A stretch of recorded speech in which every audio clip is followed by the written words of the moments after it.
make the best of this life. Right. And that gets us into the self-help aspect of Right. the show. Phails at philosophy.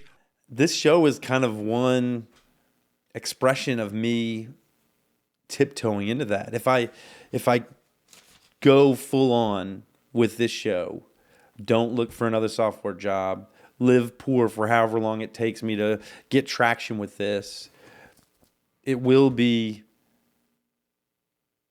an expression of that. I'm just going to live this life full tilt.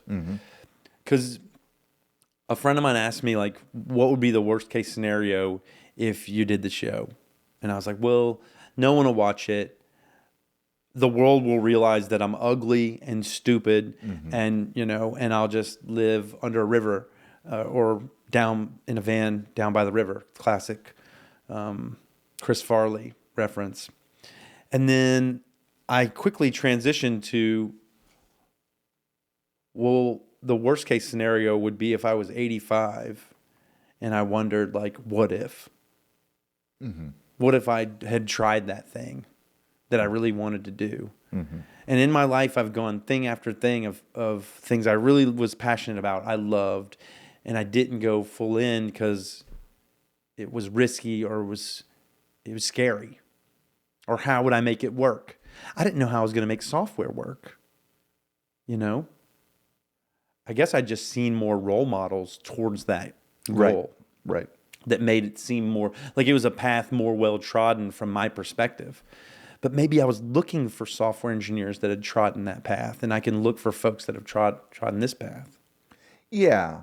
I mean, you're also living in a social framework that until maybe 6 months ago said the ticket to stability in life is being a software engineer. That's been a master narrative for 20 years. Yeah. In our culture. Yeah. And you may be getting out just in time, right? Because AI, Chat GPT. Well, and I'm just watching everyone I know in that industry, and there seems to be a complete reconfiguration of how labor is organized in that. In the same way materials engineers and certain types of engineers were 20 years ago.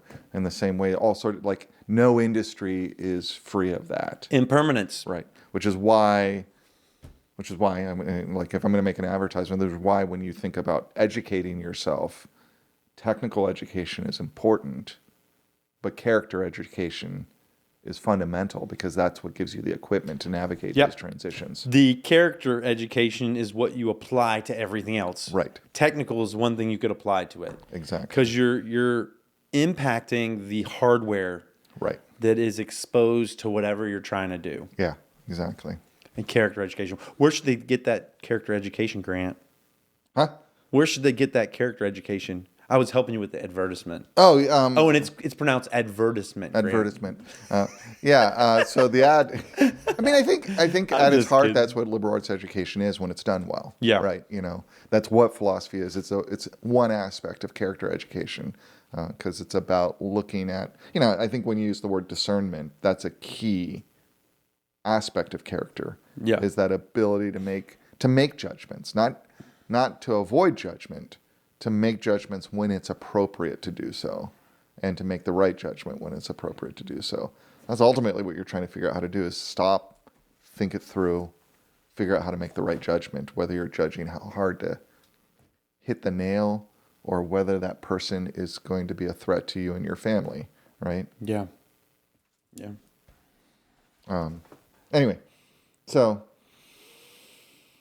where did we get that? This has definitely been a tangenty moment. Well,